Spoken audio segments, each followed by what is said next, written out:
প্রভুত্ব না দেখে ভারতকে বাংলাদেশের বন্ধু হওয়ার পরামর্শ দিলেন বিএনপির স্থায়ী কমিটির সদস্য অবসরপ্রাপ্ত মেজর হাফিজ উদ্দিন আহমেদ। দুপুরে জাতীয় প্রেস ক্লাবে এক আলোচনা সভায় তিনি পরামর্শ দেন। এ সময় আধিপত্যবাদী শক্তির দোসরদের বিচারের দাবি জানিয়েছেন বিএনপি চেয়ারপারসনের উপদেষ্টা আব্দুস সালাম। বিস্তারিত আওলাদ বাবলুর প্রতিবেদনে।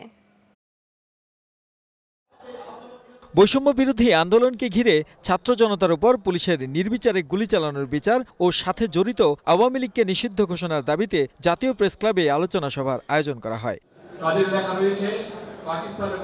আওয়ামী লীগ একটি সন্ত্রাসী সংগঠন মন্তব্য করে আব্দুস সালাম বলেন, যে প্রশাসনের সহযোগিতায় হাসিনা সরকার এই হত্যা নিপীড়ন চালিয়েছে তাদের প্রত্যেককে শাস্তির আওতায় আনতে হবে। যত কর্পোরেশন আছে, উপজেলা আছে, তারপরে ইউনিয়ন পরিষদ আছে, যেমনি ভাবে পার্লামেন্ট এক সিগনেচারে ভাঙছেন, ঠিক একই সিগনেচারে একই আদেশে সবগুলোকে ভাঙিয়ে দিতে হবে।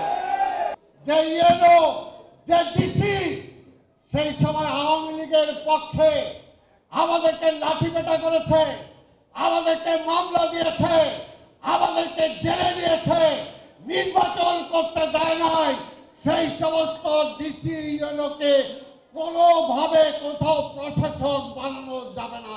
এদিকে শুক্রবার মেজর হাফিজ উদ্দিন আহমেদকে আবারও দলের স্থায়ী কমিটির সদস্য ঘোষণার পর এই আলোচনায় প্রধান অতিথি হিসেবে অংশ নেন তিনি।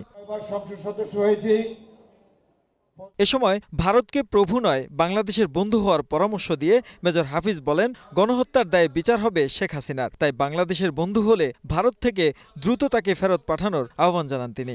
ভারত সম্পর্কে বলতে চাই, আপনারা মুক্তিযুদ্ধে আমাদেরকে সাহায্য করেছেন, অনেক কৃতজ্ঞ।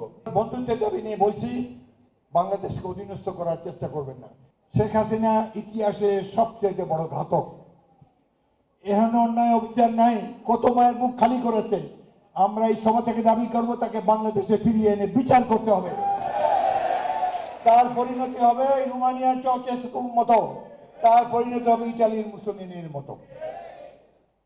এবং ভারতকে বলবো, যদি বন্ধুত্ব করতে চান তাকে বাংলাদেশে ফেরত পাঠান। বিডিআর হত্যা মামলার দ্রুত বিচার করতে বিশেষ ট্রাইব্যুনাল গঠনের কথাও জানান তিনি।